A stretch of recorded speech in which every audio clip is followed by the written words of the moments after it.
Hello everyone.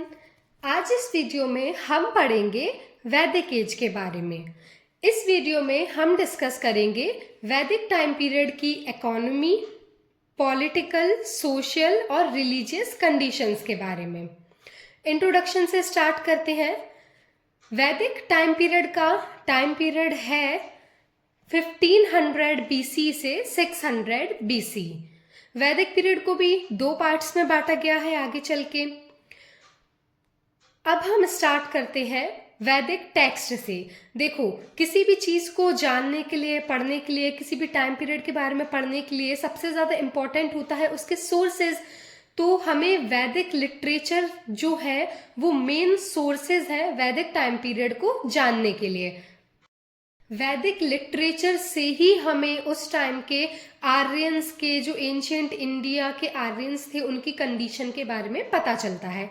एक और important point यहाँ पे नोट करने वाला ये है कि वैदिक टाइम पीरियड को एज ऑफ आर्यंस भी बोला जाता है, क्योंकि इस टाइम पीरियड में जो आर्यंस थे वो इंडिया में आके सेटल हो गए थे, तो इसलिए इसे एज ऑफ आर्यंस भी बोला जाता है। वैदिक टेक्स्ट से स्टार्ट करते हैं। वैदिक टेक्स्ट में इंक्लूड होते हैं वेद, आर्यंक, उपनिषद, वेदांत, पुराण्स। ठीक है, ये सारी चीजें जो है वो वैदिक टेक्स्ट के अंदर आती हैं। वेदास को श्रुति भी बोला जाता है। श्रुति वेदास को इसलिए बोला जाता है क्योंकि पहले के टाइम पे जब वेदास लिखे नहीं गए थे, जब उनका कंपोजिशन नहीं हुआ था, तब जो गुरु थे वो अपने शिष्य को बोल के बताते थे। ये सारी जो नॉलेज थी, ये सारा जो ज्ञान था वो उन्हें बोल के देते थे। तो उनके जो शिष्य थे वो उन्हें सुन के ग्रहण करते थे और याद रखते थे, इसलिए इसे श्रुति बोला जाने लगा। वेदास को भी 4 पार्ट में डिवाइड किया गया है: ऋग्वेद, यजुर्वेद, सामवेद और अथर्ववेद। उसके बाद आर्यंक जो है वो फॉरेस्ट ट्रीटीज होती हैं। फॉरेस्ट ट्रीटीज मतलब इसमें वन के बारे में, फॉरेस्ट के बारे में सारी जानकारी दी है, क्योंकि पहले के टाइम पे जो लोग थे वो नेचर वर्शिप करते थे, इसलिए फॉरेस्ट के बारे में सब इसमें मेंशन है। वैदिक टेक्स्ट की एक सेपरेट वीडियो मैं बना चुकी हूँ, आप चाहे तो वहां से लिंक डिस्क्रिप्शन में है, आप वहां से चेकआउट कर सकते हैं। और इसको हमें ज़्यादा डिटेल में नहीं पढ़ना है इस चैप्टर में, इसलिए थोड़ा थोड़ा इनके बारे में जानना काफ़ी होगा। वैदिक पीरियड को भी 2 पार्ट्स में डिवाइड किया गया है: ऋग वैदिक पीरियड, या फिर इसे हम अर्ली वैदिक पीरियड भी बोलते हैं। इसका टाइम पीरियड है 1500 BC से 1000 BC। और लेटर वैदिक पीरियड, इसका टाइम पीरियड है 10,000 BC से 600 BC। आर्यंस के बारे में जानना भी हमें बहुत ज़्यादा ज़रूरी है, क्योंकि आर्यंस के आने से ही वैदिक एज की मार्केशन है। ठीक है, मतलब वैदिक एज को हम आर्यन एज ही रेफर करते हैं, क्योंकि इस टाइम में आर्यंस आए थे। आर्यंस माना जाता है कि जो आर्यंस थे वो ऑथर हैं वैदिक हाइम्स के। मतलब वैदिक हाइम्स जो हमें मंत्र नहीं, हाइम्स मतलब जो भजन हमें वेदास में मिलते हैं, वो उनके कंपोजर, उनको लिखा है किसने? आर्यंस ने, ऐसा माना जाता है।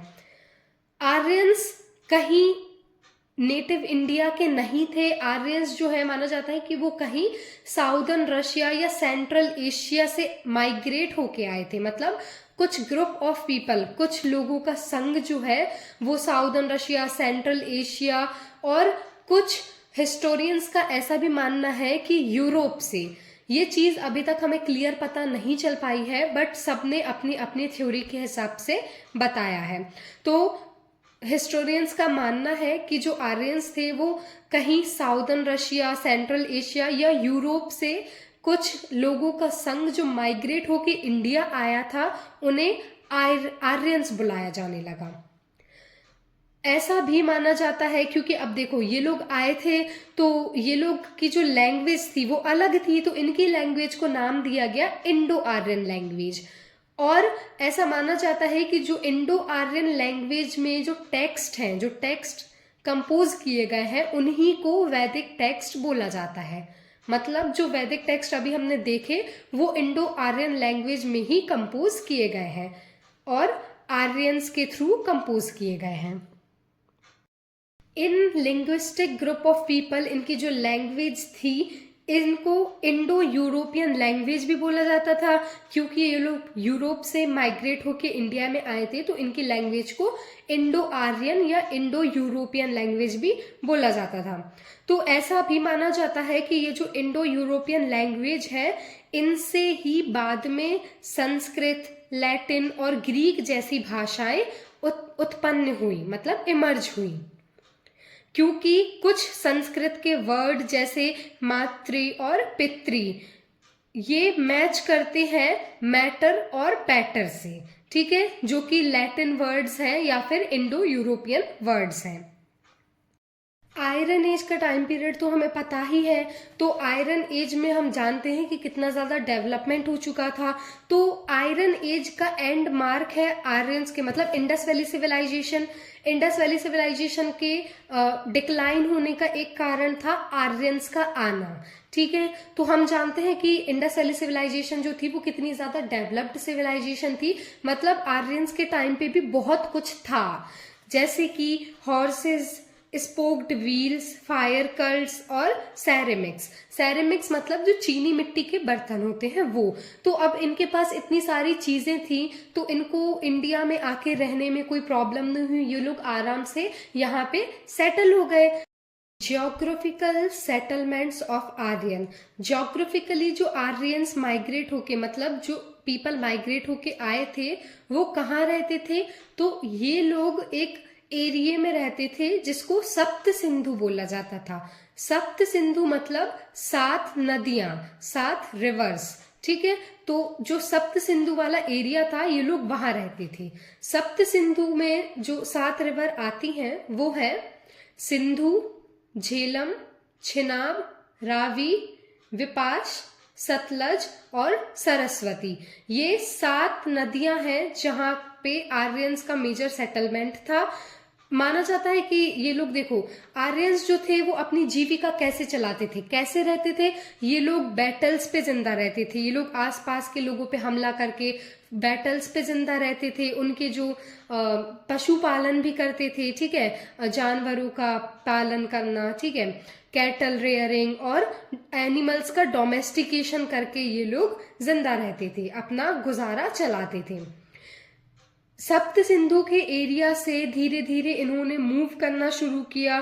धीरे धीरे करके जब ये लोग बढ़ने लगे आगे, तो पहले इन्होंने ईस्टर्न यूपी, जो ईस्टर्न यूपी में 16 महाजनपद हमने पढ़े हैं ना, तो जो कोशला वाला महाजनपद था ईस्टर्न यूपी में, ये लोग वहां गए। फिर वहां से ये लोग विदेहा गए जो कि बिहार में है, ठीक है। तो ऐसे ही धीरे धीरे करके फिर ये लोग पूरे इंडिया में फैलने लगे थे। अर्ली वैदिक इकोनॉमी, देखो हमें पढ़ने में ज़्यादा दिक्कत ना हो, आसानी हो, इसलिए इस वीडियो में हम कंपेयर करके पढ़ेंगे। मतलब अर्ली वैदिक इकोनॉमी और फिर उसके बाद लेटर वैदिक इकोनॉमी, मतलब अर्ली वैदिक पीरियड और लेटर वैदिक पीरियड में क्या क्या चेंजेस हुए, ठीक है, अर्ली वैदिक से लेटर वैदिक पीरियड में क्या क्या चेंजेस हुए, हम ऐसे पढ़ेंगे तो हमें पढ़ने में बहुत ईजी होगा और समझ में भी आएगा। अर्ली वैदिक इकोनॉमी, अर्ली वैदिक इकोनॉमी जो आर्यंस थे अर्ली वैदिक टाइम पीरियड में, ये मोस्ट ऑफ द आर्यंस जो थे वो पैस्टरलिस्ट थे। पैस्टरलिस्ट मतलब ये लोग डिपेंड, इनका जो मेन ऑक्यूपेशन था वो था कैटल रेयरिंग। ये लोग जो है वो पशुपालन करते थे, ठीक है, कैटल रेयरिंग मतलब पशुपालन करते थे। ये लोग शीप, गोट, हॉर्सेस ऐसे इन जानवरों को पालते थे मिल्क मीट के लिए, ठीक है। कैटल में शीप, गोट, हॉर्सेस और काऊ, इनको पाला जाता था मिल्क और मीट के लिए। उसके बाद ये जो हमें अर्ली वैदिक इकोनॉमी है इसमें इन लोगों को ना एग्रीकल्चर की भी नॉलेज थी, ठीक है। ये लोग सिर्फ पशुपालन पे नहीं जिंदा रहते थे, एग्रीकल्चर की भी नॉलेज थी। और एग्रीकल्चर जो था वो इनकी जो फूड रिक्वायरमेंट्स हैं, मतलब अर्ली वैदिक टाइम पीरियड में ना एग्रीकल्चर से जो क्रॉप होती थी उससे ये लोग ट्रेड नहीं कर पाते थे, इतना ज़्यादा ये लोग डेवलप्ड नहीं थे। उनका सिर्फ इतना ही होता था एग्रीकल्चर जिससे उनकी फूड रिक्वायरमेंट्स जो हैं वो पूरी हो जाए। जैसे कि ये लोग प्रोड्यूस करते थे जौ और बार्ली, जिसको बोला जाता था यवा। यवा, जौ और बार्ली, इनको बोला जाता था। अदर इकोनॉमिक एक्टिविटीज़ जो हैं अर्ली वैदिक टाइम पीरियड में, और अदर इकोनॉमिक एक्टिविटीज़ जो हैं वो होती थी hunting, carpentry, weaving, chariot making, metal स्मेंट्री। मतलब हंटिंग तो करते ही थे, ठीक है। अब उसके बाद कारपेंट्री, मतलब इन्होंने देखो पोर्टर्स भी होते थे, पोट्री भी बनती थी। और कारपेंट्री मतलब लकड़ी को काट के उससे कुछ चीज़ें बनाना, ठीक है। वीविंग मतलब बुनाई सिलाई, इन लोग ने ये सब भी सीख चुका था। चैरियट मेकिंग एक बहुत ही ज़्यादा इम्पॉर्टेंट है, लकड़ी को काट के उससे रथ बनाते थे, ठीक है। और मेटल स्मेल्ट्री, मेटल स्मेल्ट्री मतलब आयरन एज की बात चल रही है, तो आयरन एज में हमने देखा था कि कितने सारे मेटल्स के बारे में जो है लोगों को पता चल चुका था, ठीक है। तो फिर आयरन भी इम्पॉर्टेंट था, तो आयरन के टूल्स बनाते थे और उनसे भी कई चीज़ें बनाई जाती थी। टूल्स के अलावा भी और भी कई सारी चीज़ें जैसे कि पोट्स वगैरह भी बनाए जाती थी।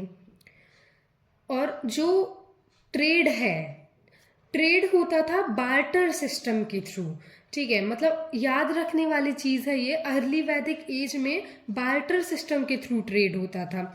बार्टर सिस्टम मतलब जैसे कि हमारे पास गेहूं है और सामने वाले के पास चावल है, ठीक है। तो हमने उससे एक बोरी गेहूं देके एक बोरी चावल ले लिए, इसको बोलते थे बार्टर सिस्टम। बार्टर सिस्टम का एक इम्पॉर्टेंट मीडियम काउज को माना गया, ठीक है, एक्सचेंज का इम्पॉर्टेंट मीडियम। मतलब किसी ने, जिसके पास जो मतलब माना जाता था उस टाइम पीरियड में कि जिसके पास बहुत सारी गाय भेड़िया बकरियां हैं ना, वो बहुत ज़्यादा अमीर माना जाता था। क्यों? क्योंकि वो अपनी एक गाय या बकरी दे के बहुत सारा जो है सामान ले सकता था। तो काउ सबसे ज़्यादा इम्पॉर्टेंट मीडियम है एक्सचेंज का अर्ली वैदिक इकोनॉमी में। लेटर वैदिक इकोनॉमी, जैसे मैंने अभी आपको पहले बताया कि हम कंपेयर करके पढ़ेंगे तो हमें समझने में इजी होगा। तो लेटर वैदिक इकोनॉमी में देखो, एग्रीकल्चर मेन स्टे बन गया था, एग्रीकल्चर पे ज़्यादा फोकस हो गया। मतलब हमने देखा था कि अर्ली वैदिक इकोनॉमी में जो पीपल थे वो कैटल रेयरिंग मतलब पशुपालन उनका मेन ऑक्यूपेशन था। लेकिन लेटर वैदिक पीरियड तक आते आते इन लोग एग्रीकल्चर मेन इनका फोकस था, मेन ऑक्यूपेशन बन चुका था। अब डेवलपमेंट भी बहुत ज़्यादा हुआ था कि यहाँ पे ना प्लॉइंग शुरू हो गई। प्लॉइंग मतलब खेत को जोतना शुरू किया गया। खेत जोतते थे ये लोग किस चीज़ से? यॉक्स, ऑक्सन, जो बैल होते हैं ना, तो हमें बताया गया है कि 6, 8 और इवन 12 जो है बैल या ऑक्सन को यूज करके ये लोग खेत को जोता जाता था।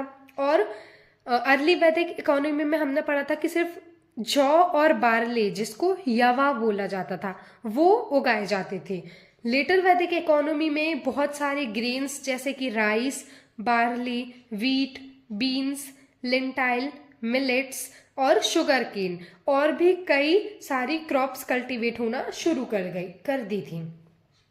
काउ डंक मतलब जो गाय का गोबर होता है ना, उसको एज अ मैन्योर, मैन्योर मतलब खाद के रूप में यूज करना शुरू किया जाने लगा। देखो, गाय का जो गोबर होता है ना, उसको आज भी कई जगह खाद के रूप में इस्तेमाल किया जाता है, ठीक है। तो गाय के गोबर को खाद के रूप में इस्तेमाल किया जाना शुरू करने लगा। और जो नेचुरल मैन्योर है, नेचुरल मैन्योर जो एनिमल्स से, जो और भी एनिमल्स का जो मतलब गोबर वगैरह होता था ना, उसका यूज होना इंक्रीज हो गया। और भी जो लकड़ियां जला के जो उनकी राख बचती थी ना, उसको भी खेतों में एक खाद की तरह जमीन की मतलब सॉइल की फर्टिलिटी बढ़ाने के लिए डाला जाता था। अदर ऑक्यूपेशन जो लेटर वैदिक पीरियड में कुछ और भी ऑक्यूपेशंस जो बहुत ज़्यादा चलते थे, वो थे वॉशरमैन मतलब जो कपड़े धोने वाले लोग, ठीक है। कुछ लोग ऐसे भी होते थे कि जो लोगों के जैसे हम बोलते नहीं है कि लॉन्ड्री वाले जो होते हैं वो कपड़े लेके जाते हैं, कपड़े धोते हैं, तो ऐसे ही वहां पे लोग जो थे वो दूसरों के घर पे जाके कपड़े धोते थे, ठीक है। तो वॉशरमैन, बार्बर, बार्बर मतलब जो नाई होते हैं, फिशरमैन मछली पकड़ने वाले। और देखो यहाँ पे ना जो वुमेन थी, वुमेन भी सिर्फ ऐसा नहीं था कि घर में ही रहती थी, खाना बनाने का उनका काम था। वुमेन भी इस टाइम पे बास्केट मेकिंग, बास्केट मतलब टोकरियाँ, तो जो पाल्म लीव होती है ना, और जो ऐसी लीव्स होती हैं जो मजबूत होती हैं, टूटती नहीं है, ठीक है, पाल्म लीव जिनमें से सबसे ज़्यादा इम्पोर्टेंट है, तो इनसे पाल्म लीव से टोकरियाँ बनाई जाती थी, ठीक है। और एम्ब्रॉयडरी कर जो वुमेन थी एम्ब्रॉयडर्स भी होती थी, मतलब कि कपड़ों पे या किसी चीज़ पे एम्ब्रॉयडरी करके उसे सजा के बेचना, ठीक है। लेटर वैदिक पीरियड मतलब 1000 बीसी से 600 बीसी की ये बात चल रही है। तो यहाँ पे अब आर्यंस इतने ज़्यादा डेवलप हो गए थे, उनको इतनी ज़्यादा नॉलेज हो गई थी, तो आर्यंस जो थे ना उनको बहुत ही ज़्यादा नॉलेज हो गई थी अलग अलग मेटल्स की, जैसे कि गोल्ड, कॉपर, सिल्वर, आयरन, इन मेटल्स की उनको बहुत ज़्यादा नॉलेज हो गई थी। इसी एज में अभी हम जाके देखेंगे कि लेटर वैदिक पीरियड में ही क्वाइंस भी बनना शुरू हो गए थे, ठीक है।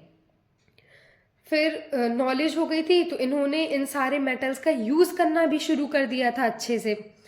मेन फैक्टर जो है आर्यन के एक्सपेंशन का वो है आयरन का यूज। अब ये आयरन एज की बात चल रही है ना, तो आयरन का यूज, आयरन के बारे में इनको पता चला, इन्होंने टूल्स बनाए, उससे खेती की गई, इन्होंने हंटिंग के लिए भी बहुत ज़्यादा एडवांस टूल बनाए, छोटी छोटी ब्लेड्स, ठीक है।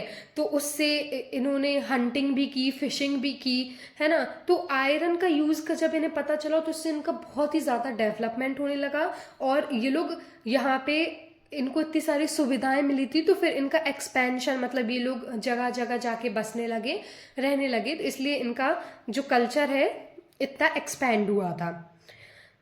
लेटर वैदिक टाइम पीरियड में एक इम्पॉर्टेंट बिजनेस जो माना जाता था वो मनी लैंडिंग को भी माना जाता था। मनी लैंडिंग मतलब होता है कि जैसे कि कोई बड़ा किसान है, ठीक है, उसका मतलब बड़ा खेत है, अब वो इतना सारा उसका अनाज आ रहा है, उसकी क्रॉप आ रही है, तो वो ट्रेड, उसके पास पैसा बहुत आता था, ठीक है। इस इस टाइम पीरियड में दो तरीके से ट्रेड चलता था। एक तो ट्रेड जो होता था वो बार्टर सिस्टम के थ्रू भी होता था, और क्वाइंस का भी डेवलपमेंट हो गया था। क्वाइंस को निष्क बोला जाता था, याद रखने वाला पॉइंट है निष्क। क्वाइंस को निष्क बोला जाता था, और जो ट्रेड था वो दो तरीके से एक्सचेंज होता था, बार्टर सिस्टम और क्वाइंस। तो मनी लेंडिंग मतलब देखो, जैसे कि बड़ा सा एक किसान है, उसका बहुत सारी गाय हैं, बकरियां हैं, ठीक है, और उसने बहुत सारे मल्टीपल उसके बिजनेसेस हैं, हम फॉर एग्जांपल मान लेते हैं, ठीक है। तो वो जो है वो छोटे छोटे किसानों को या फिर अपने खेत में रख लेता था काम करने के लिए, ठीक है, तो उन्हें थोड़ा सा अनाज दे देता था उसके बदले, काम करने के बदले, या फिर एक गाय या बकरी, ऐसा चलता था, ठीक है। या फिर मनी लैंडिंग जो होती थी, क्वाइन, क्वाइन तो वैसे उस टाइम पे बहुत बड़ी चीज़ होती थी, तो वो ना किसी बड़े एक्सचेंज के लिए, जैसे कि बहुत सारी बल्क मात्रा में, जो हम कहते हैं बहुत सारी भारी मात्रा में जो गेहूं है या फिर जो क्रॉप्स हैं, ग्रेन्स हैं, उनका एक्सचेंज होना होता था, तब क्वाइन का यूज़ किया जाता था। वैदिक पीपल जो है अब यहाँ तक आते आते उनको सीजन्स की भी बहुत अच्छी जानकारी हो गई कि कौन से सीजन में कौन सी फसल उगाई जाने लग जाएगी, और खाद का भी यूज़ करना शुरू कर दिया था। तो किस सीजन में कौन सी फसल उगेगी, कौन सा खाद कितनी मात्रा में खाद डाला जाता है, और इरिगेशन, नदी या नहर के थ्रू जो पानी से इरिगेशन होता था ना, वो ये सारी चीज़ें यहाँ तक बहुत डेवलप हो गई थी। तो हम कह सकते हैं कि लेटर वैदिक टाइम पीरियड में इकोनॉमी बहुत ही अच्छी थी, क्योंकि यहाँ पे ऑक्यूपेशंस भी बहुत ज़्यादा थे, क्वाइन भी आ चुका था, प्रोडक्शन, ग्रेन या क्रॉप प्रोडक्शन भी बहुत अच्छा होता था, ठीक है। और लोग ऐसे एक दूसरे को हेल्प, जैसे कि कोई छोटा किसान है, अगर वो कुछ नहीं, उसके पास कोई काम नहीं है करने को, तो कोई बड़ा किसान उसको अपने यहाँ काम करवा के और उसे खाने के लिए खाना दे देते थे। जो ट्रेड था वो दो तरीके से किया जाता था, ठीक है। एक तो लैंड के थ्रू होता था ट्रेड, और एक होता था वाटर के थ्रू।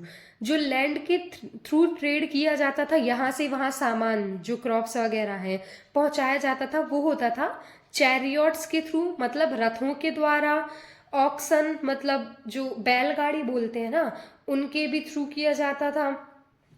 और वाटर के थ्रू जो शिप और बोट रहती हैं, हमने पढ़ा था ना कि जो अलग अलग जगहों पे जाके भी इनका ट्रेड होता था, तो कुछ ट्रेड वाटर के थ्रू मतलब पानी के रास्ते से भी किए जाते थे, तो शिप और बोट्स के थ्रू ये ट्रेड किए जाते थे।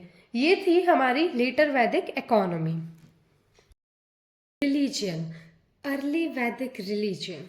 देखो, अर्ली वैदिक जो रिलीजियन था वो बेसिकली उसमें नेचर को वर्शिप करते थे, मतलब उसमें जो भगवान थे ना, तो वो स्टैच्यूज और प्रतिमाओं के रूप में नहीं थे, नेचर की वर्शिप की जाती थी, ठीक है। क्योंकि नेचर से उनकी फिजिकल प्रोटेक्शन, ऐसा माना जाता था कि उनको फिजिकली प्रोटेक्ट, कुछ गॉड्स होते हैं वो उनको प्रोटेक्ट करते हैं, और उनके मटेरियल गेन्स के लिए, क्योंकि वो उस टाइम पे कम्प्लीटली नेचर पे ही डिपेंडेंट थे हर चीज़ के लिए, तो इसलिए नेचर को वर्शिप किया जाता था।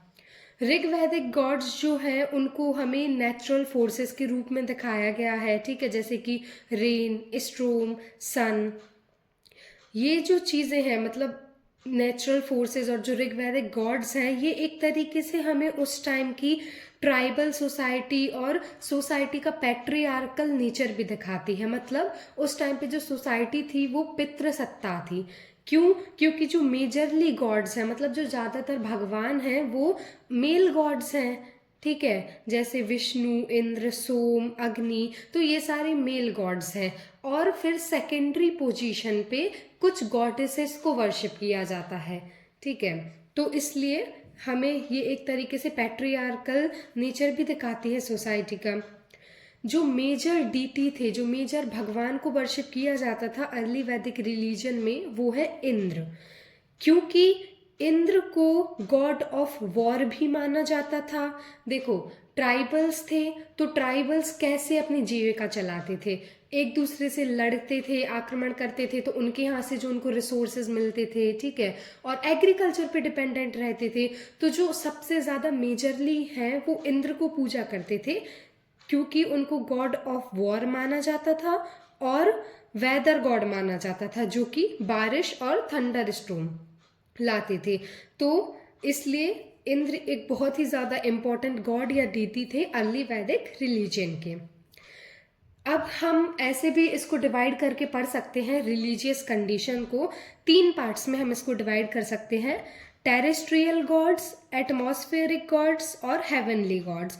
टेरेस्ट्रियल गॉड्स जैसे कि पृथ्वी, सोम, अग्नि, मतलब जो ज़मीन से, पृथ्वी जिन पे ये लोग एग्रीकल्चर करते थे, ठीक है, खेती किसानी करके अपना अनाज उगाते थे। सोम, सोम जो है वो प्लांट और हर्ब्स के देवता होते हैं, ठीक है। तो सोम मतलब आयुर्वेदा में इनका बहुत ही ज़्यादा पूजनीय है, आयुर्वेद में सोम। और अग्नि, एटमॉस्फेरिक गॉड मतलब जो आकाश के देवता हैं, स्काई गॉड्स हैं, वो हैं इंद्र, वायु और मारुत। हेवनली गॉड्स जो कॉस्मिक पावर या जो हेवन के गॉड्स हैं, वो हैं वरुण, अश्विन, सूर्य, विष्णु और पूषण। तो ये सारे गॉड्स हैं जिनकी पूजा करी जाती थी, और इनको मूर्ति पूजन नहीं की जाती थी, नेचर से ही ये सारे गॉड्स जुड़े हुए हैं, इसलिए इनको नेचुरल फॉर्म में, नेचुरल फोर्सेस में वर्शिप किया जाता था। जो अर्ली आर्यंस हैं, ये लोग अपने गॉड को कैसे, मतलब अब पूजा पाठ तो करते नहीं थे, ठीक है, तो किस तरीके से प्लीज करते थे गॉड को? ये लोग सेक्रीफाइस के थ्रू प्लीज करते थे, मतलब जो यज्ञ और हवन होते हैं ना, इनके थ्रू भगवान को प्लीज किया जाता था। इसके कई सारे एविडेंस हमें मिलते हैं ना, जैसे हमने देखा है कि यज्ञ के थ्रू या हवन करवा के फिर वो इंद्रदेव को प्रसन्न किया जाता था ताकि बारिश हो, ठीक है, तो फसल अच्छी हो, है ना। तो यज्ञ और हवन के थ्रू ही ऐसा गॉड को प्लीज किया जाता था। ये जो हवन और यज्ञ होते हैं, ये जो सेक्रीफाइसेस होते हैं, ये मेनली जो इन ट्राइबल्स का एक जो मुखिया या चीफ होता था ना, वो ऑर्गेनाइज करते थे। क्यों? क्योंकि अब यार इतनी अच्छी तो वहाँ पे कंडीशंस थी नहीं लोगों की इकोनॉमिक कि वो लोग ये से यज्ञ और हवन इतना ज़्यादा करा सकें और इतनी दान दक्षिणा दे सकें, है ना। तो इसलिए जो ट्राइबल्स का जो चीफ रहता था वो पूरे गांव की तरफ से, सबकी तरफ से ये यज्ञ हवन ऑर्गेनाइज करवाता था, जो कि प्रीस्ट के थ्रू, मतलब जो प्रीस्ट करते थे यज्ञ और हवन, प्रीस्ट मतलब ब्राह्मण या साधु संत करते थे। दान दक्षिणा का सिस्टम भी चलता था। अब क्योंकि जो ये तो पहले से ही प्रथा चलती आ रही है कि जो प्रीस्ट होते हैं, ठीक है, तो प्रीस्ट को दान दक्षिणा कुछ ना कुछ देनी ही पड़ती है। तो उनको ना एक लार्ज नंबर ऑफ गिफ्ट्स दे दिए जाते थे, जैसे कि उनको दान दक्षिणा में बहुत सारा अनाज दे दिया जाता था, अलग अलग तरीके का, ठीक है। एक तो हमने ये देखा कि जो सेक्रीफाइस और जो यज्ञ और हवन है वो प्रीस्ट परफॉर्म करवाती थी। इसमें एक और चीज़ ये भी आती है कि कुछ लोग जो इकोनॉमिकली थोड़ा थे, स्ट्रांग थे, वो भी अपने अकेले के लिए यज्ञ और हवन करवा सकते थे। और ये लोग जो हवन और यज्ञ में कुछ चढ़ाना रहता है ना, तो ये लोग उसमें जैसे कि दूध, दही, घी, है ना, तो ये सारी चीज़ें अग्निदेव को अर्पण करते थे यज्ञ के टाइम पे। और जो ट्राइबल चीफ्स होते थे उनको बहुत ज़्यादा होता था कि उनको पशु बलि देनी होती थी, है ना, तो इसलिए ये हर कोई नहीं करा पाता था, ये सिर्फ ट्राइबल चीफ्स ही करा पाते थे। लेटर वैदिक रिलीजियन। अब लेटर वैदिक रिलीजियन या लेटर वैदिक पीरियड में क्या चेंजेस हुए, क्या रिलीजियस कंडीशंस में चेंजमेंट आए, वो हम डिस्कस करते हैं। लेटर वैदिक पीरियड में हम जानते हैं कि जो एग्रीकल्चर था वो एक इम्पॉर्टेंट एक्टिविटी बन गई थी। मतलब जो मेन फोकस था लोगों का वो एग्रीकल्चर पे शिफ्ट हो गया था। तो ये भी एक कारण था कि उनकी जो मटेरियल लाइफ थी ना वो अच्छी होने लगी थी। तो ये भी एक कारण था गॉड और गॉडेसेस के प्रति उनका एटीट्यूड चेंज होने का। और एक और कारण हम ये भी कह सकते हैं कि जो नॉन आर्यन पॉपुलेशन थी, ठीक है, मतलब जो आर्यंस थे उनके अलावा जो और लोकल पीपल्स थे उनके साथ इंटरेक्शन भी एक कारण था रिलीजियस चेंजमेंट का। देखो हमने देखा था कि अर्ली वैदिक पीरियड में नेचर वर्शिप करते थे, मतलब नेचुरल फोर्सेस के रूप में वर्शिप करते थे गॉड और गॉडेसेस को। लेकिन अब इस टाइम पे विष्णु और रुद्र, मतलब ये ज्यादा ही इम्पोर्टेंट डेटीज माने जाने लगे, ज्यादा ही इम्पोर्टेंट भगवान माने जाने लगे as compared to Rigvedic period. Rigvedic period में इनका इतना ज्यादा हमें मेंशन कहीं नहीं मिलता है, हमें नेचुरल फोर्सेस का ही मेंशन मिलता है। लेटर वैदिक पीरियड में जो गॉड थे, जो ओल्ड गॉड्स थे जैसे वरुण, इंद्र, अग्नि, सूर्य, तो इनकी वर्शिप धीरे धीरे कम होने लगी, मतलब इनका पूजा पाठ करना धीरे धीरे कम होने लगा। क्योंकि अब जो लोग थे वो इनको नेचुरल फोर्सेस के तरीके से नहीं देखते थे। जो लोग थे अब वो इनको डेमोन डिस्ट्रॉयर, मतलब असुरों को मारने वाले देवताओं के रूप में देखे जाने लगे थे। अब इस टाइम पे शिव, रुद्र, विष्णु, ये सारे गॉड जो थे इनको बहुत ही ज्यादा इम्पोर्टेंस मिलने लगी, मतलब इनकी ज्यादा पूजा होने लगी, ठीक है, क्योंकि इनको माना जाता था कि इन्होंने राक्षसों का संहार किया है, हमें बचाया जा रहा है, ऐसा, ठीक है। तो ये सारी चीजें जो है ये लेटर वैदिक पीरियड से शुरू हुई। और जो गॉड रुद्र थे उनको सबसे ग्रेट गॉड, मतलब महादेव भी माना जाने लगा, ठीक है, महादेव उनका, तभी से उनको महादेव भी बुलाया जाने लगा। और पशुपति जो कि गॉड ऑफ एनिमल्स, मतलब जानवरों के जो देवता हैं उन पशुपति, ये रुद्र को इन 2 नामों से सराहना करने लगे और इन्हीं नामों से उनकी पूजा करनी शुरू की जाने लगी। इसका एविडेंस हम इंडस वैली सिविलाइजेशन में भी देख सकते हैं। इंडस वैली सिविलाइजेशन की जो रिलीजियस कंडीशंस थी उसमें भी हमें जो सील है उन पे पशुपति का इंस्क्रिप्शन मिला हुआ है। हमें पशुपति मतलब एक गॉड बैठे हैं जिनके अगल बगल बहुत सारे जानवर हैं, ठीक है। तो इंडस वैली सिविलाइजेशन में भी हमें इसका एविडेंस मिला हुआ है। तपस्या का कॉन्सेप्ट भी शुरू हो गया। तपस्या मतलब ऐसा माना जाने लगा था कि जो तपस्या करने से, अपने आप को फिजिकली टॉर्चर करने से, मतलब भगवान की भक्ति में लीन हो जाने से, है ना, तो ऐसा माना जाने लगा था कि तपस्या करने से जो लोग हैं उनको कुछ एक्स्ट्रा ऑर्डिनरी पावर्स मिलेंगी। सुपर नेचुरल पावर मतलब किसी तरीके की मतलब तांत्रिक शक्तियाँ, या हम कह सकते हैं जो श्राप वगैरह का कंसेप्ट था, जो सिद्धियाँ प्राप्त होती थी, ये सारी ऐसा माने जाने लगा कि तपस्या करने से इनको ये सारी चीज़ें प्राप्त होगी। तो ये कंसेप्ट भी हमें लेटर वैदिक पीरियड में ही डेवलप हुआ था और हमें वहीं से पता चलता है।